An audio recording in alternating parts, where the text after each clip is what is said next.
Her disappearance remains a haunting mystery. Madeleine McCann vanished from her family's Portugal holiday flat close to 2 decades ago. Now the prime suspect, Christian Bruckner, is on the cusp of freedom. Matter of hours, the prime suspect in the disappearance of Madeleine McCann will be a free man.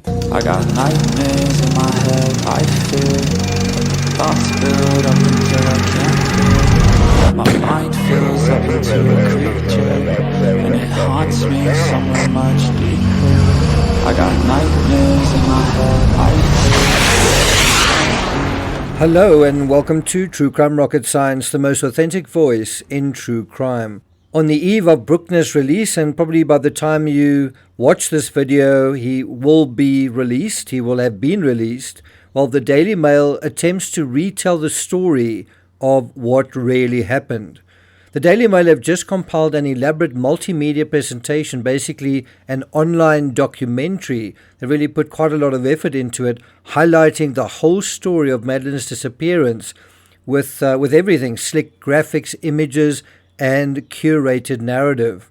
So what we're going to do is we're going to evaluate the salient points, and at the end of it, well, pretend you're a history teacher or an English teacher or an English professor marking an essay. I want you to give them marks out of 10. Of course, it's really marks in terms of their true crime analysis, right? That's really what we are looking at. Now, one of the first real insights they show is the distance from the hotel to the kids' club. Although this is useful to really appreciate the reality in Luge, one really has to be boots on the ground. And I think I've got some footage just showing exactly what it does feel like to be there in Luge. The whole resort town is perched on a steeply sloping hillside which tilts and drops rapidly towards the ocean below. It's almost impossible to walk anywhere from A to B without going either downhill or uphill. And so this means wherever you walk, you're either going uphill or downhill along quite a steep gradient. You might say, well, that's not really a big deal. Why should that even matter? Well, it does matter if you've got really small children or if you, let's say, quite unfit. Now, unlike the other parents in the group, I believe the McCanns were the only couple there with 3 young children. Is that right? I haven't really checked that, but weren't they the only couple with 3 young children? In any event, whether they were or not, they had 3 young children, and this makes it hard. If you have 2 children, at least each parent can sort of carry a child. But if you have a third, well, one of those kids is going to have to do quite a bit of walking. And, if you don't have a pram, and they didn't, certainly not initially, if you don't have a pram in those circumstances to transport 3 young children over some steep inclines, well, then that can create a difficult situation, especially with a kids' club far away. And this subject really does raise a very interesting hypothesis. If you had to change one thing in this whole story, if you had to just move the kids' club closer to the hotel, would this whole situation have been prevented? Would Madeleine still be here today? In any event, the Daily Mail's narrative really gets interesting from around 6 p.m. But before we get to that, if you haven't subscribed to the channel, please do. If you're new to the case, I should point out that I've written 5 books on the Madeleine McCann case, and you'll probably get a sense that I know the subject matter quite well when we deal with how the Daily Mail conducts their deep dive. And you'll see that knowing a case inside out, certainly in terms of an unsolved mystery, is quite important, quite valuable. It's important to have that sort of expertise. So if you're watching this video and you recognizing what has gone into it and you want to show your appreciation, please do hit the thanks button. Every little bit helps. And let's get started. So if we look at this little graphic showing 6 p.m., the 6 p.m. timestamp, do you notice that they've left something out? They've left a crucial piece of information specifically about Kate from their timeline. Any idea what we're referring to? Anyone know what it is? Well, it's this, and this is an excerpt from Kate's own book dealing with the events. These are her words. Having arranged for Jerry to meet the children, I opted to go for a run along the beach, where I spotted the rest of our holiday group. And then she ends up by saying, I had finished my run by 5:30 at the tapas area. Now, in Kate's own account, she's not absolutely clear on the route that she took, the route of her run. She describes it as along the beach and also seems to feel it necessary to say that there were witnesses who saw her run. I mean, she uses a quote from that is, "They saw me." The thing is, the length of the beach is about 500 meters or so. I know because I've run it and I've also measured it. And then I repeated that run back and forth several times to get the distance I wanted. So, I also jogged all over that area. And so, you need to think about those routes in terms of this case as well. Because not only did Kate jog and run when she was there, so did Jerry. And sometimes they actually ran with members of the Tapa 7 as well.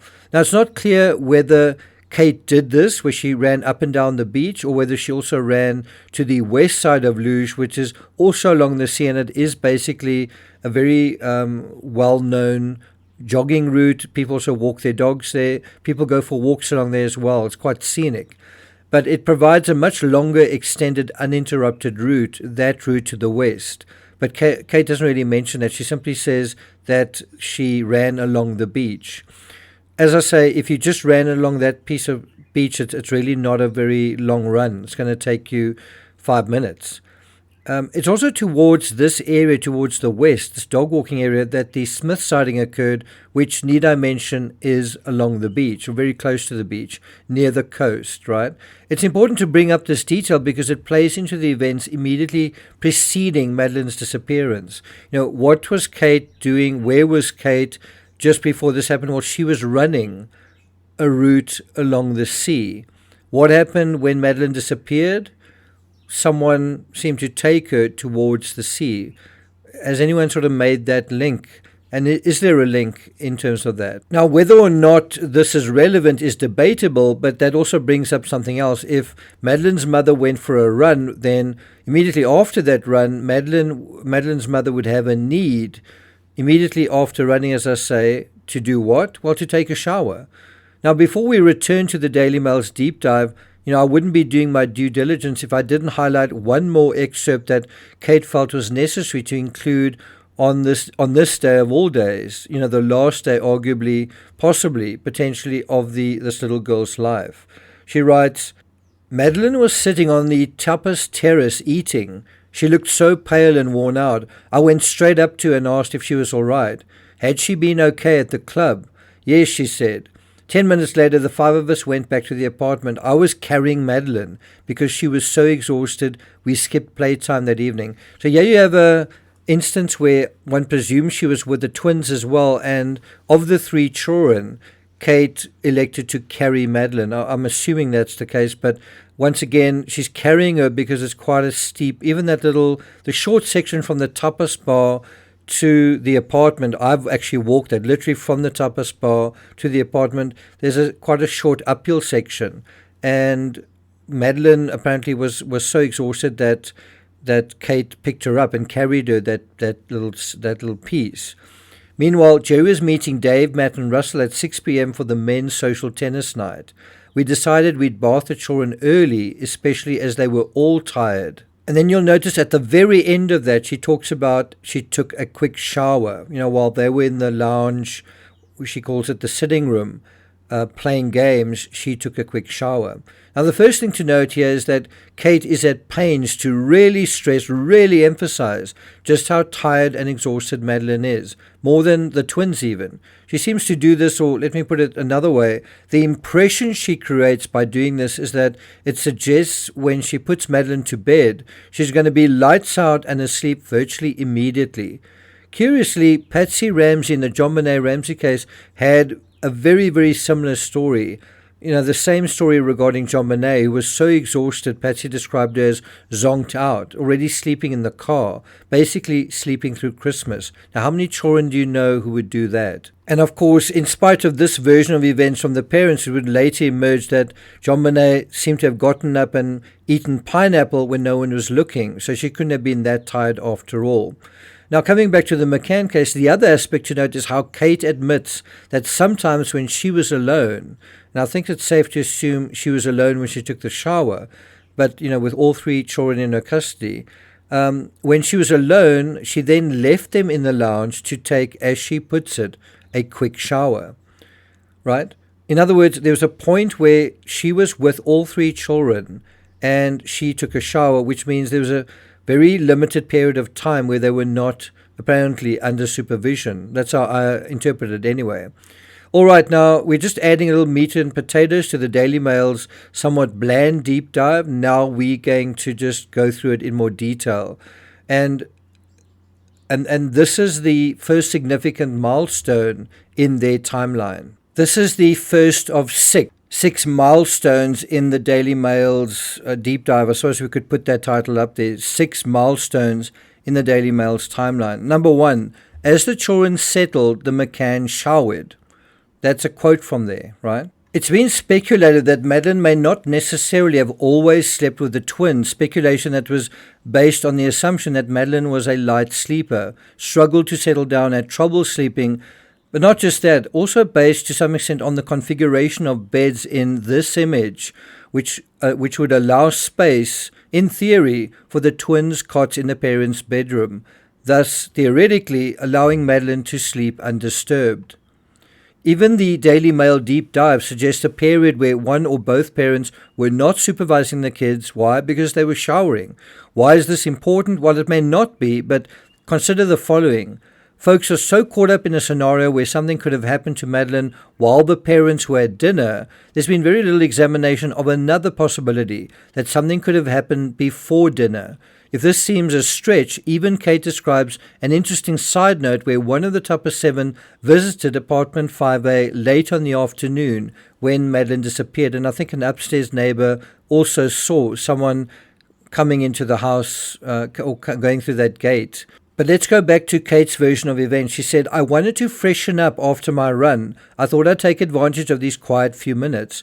At around 6:40, as I was drying myself off, there was a knock on the patio doors and I heard David's voice calling me. Swiftly wrapping my towel around me, I stepped into the sitting room.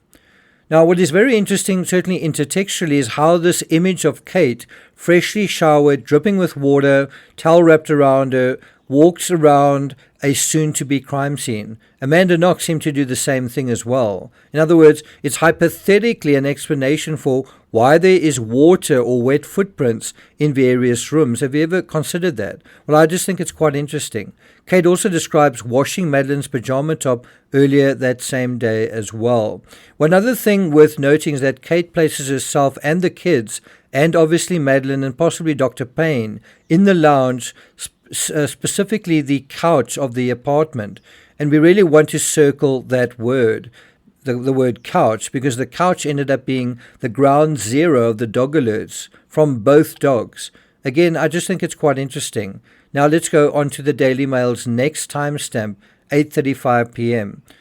I'm going to skip through some of my analysis and simply respond to the Daily Mail's. I'm not going to go through it in the amount of detail I've already gone through it, otherwise we'll be here all day.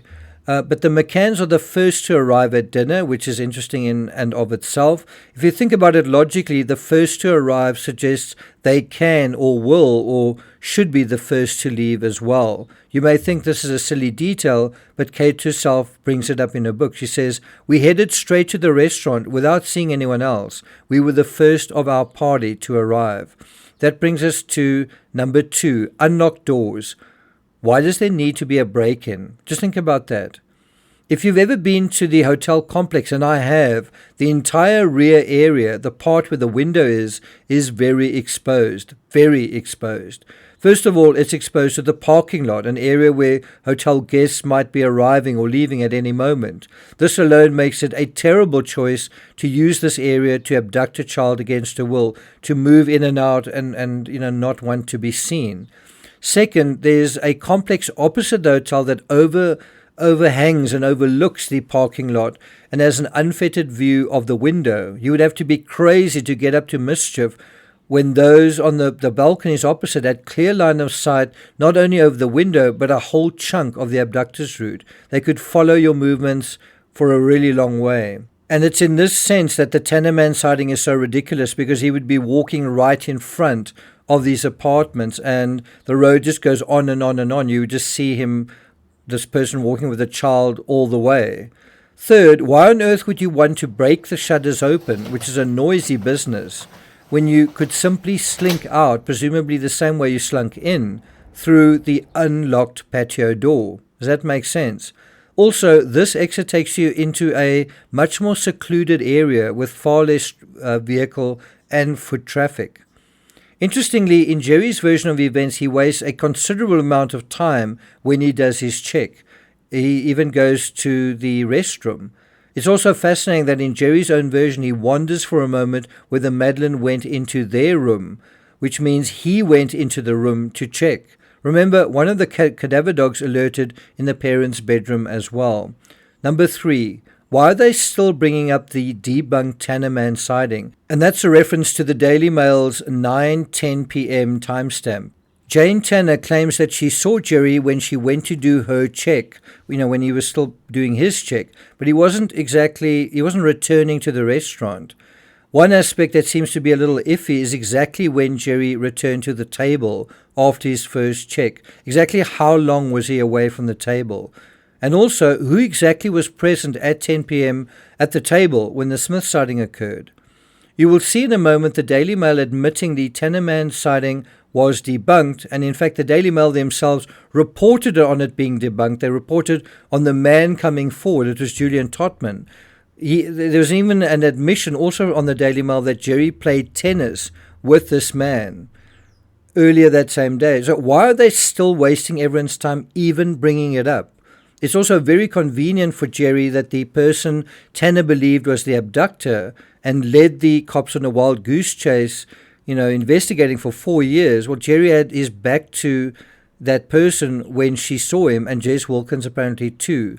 Otherwise, had they seen him, they could have nipped that so-called sighting in the bud and said, oh, no, that we know who that person was. That brings us to number 4, Oldfield checks without checking. This is at 9:30 p.m. Now, because Oldfield can't confirm he saw or didn't see Madeleine, this opened the possibility that the abduction had already taken place by 9:30 p.m. I think the cops thought in the beginning that it may have been at 9:15 p.m. In other words, it suggests that the Tanner man sighting was confirmed when it wasn't. Now on to 10 p.m. in the timeline. And that brings us to number 5. It's not clear if the window was open or the shutter up. A big problem with the reporting is that the McCanns originally claimed, I think through relatives talking to the media, that the shutters were broken or jemmied, that there was definitely a break-in, and that the window was open. Yet the police found no evidence that the window had been opened, no fingerprints, no footprints on the bed, no DNA, no disturbance to the sheets, no sign of a break-in, right, despite what had been said. Also, in crime scene photos, the window and the shutters are closed. The McCanns explained this by saying they closed them again, but there's no evidence of that either. And the reason that they closed the window was apparently so that the twins wouldn't wake up. It doesn't really make sense either because the twins slept through everything. Why the 10 p.m. sighting is more credible. Tanner said that she couldn't see the face of the man or of the child, whereas the 10 p.m. sighting, there were multiple witnesses. They saw the child was a girl, that the child had blonde hair, and they estimated that her age was 3 or 4 based on a relative of theirs of the same age. All of this is an excellent description for Madeleine. So why does the Daily Mail even give any credit to the Tanner sighting? Why bring up invalid evidence in the first place? It's just bad storytelling. It's just bad analysis. The Daily Mail also claimed that the Portuguese police said they believed Madeleine was abducted. Really? Is that what Amaral believed? Is that what he wrote a book about? Is that why the McCanns took him to court? Is that why they brought the dogs in? Is that why they questioned the McCanns again in September and declared them arguidos? And then also, why is none of what I've just said mentioned here in this deep dive? I mean, I thought it's a deep dive. We're going to kind of cover everything. Well, I'm not going to take it further than that. If you want me to expand a little more on this deep dive, let me know. Bear in mind, Julia Wandel, the young Polish woman who claims to be Madeleine, her trial starts in less than 2 weeks, early next month on October 2nd. So we will be looking at that as well. Meanwhile, before I go, do let me know how much would you give Daily Mail out of 10 for the accuracy and quality of their deep dive. Let me know in the comments. Thank you for listening, and I'll see you guys next time.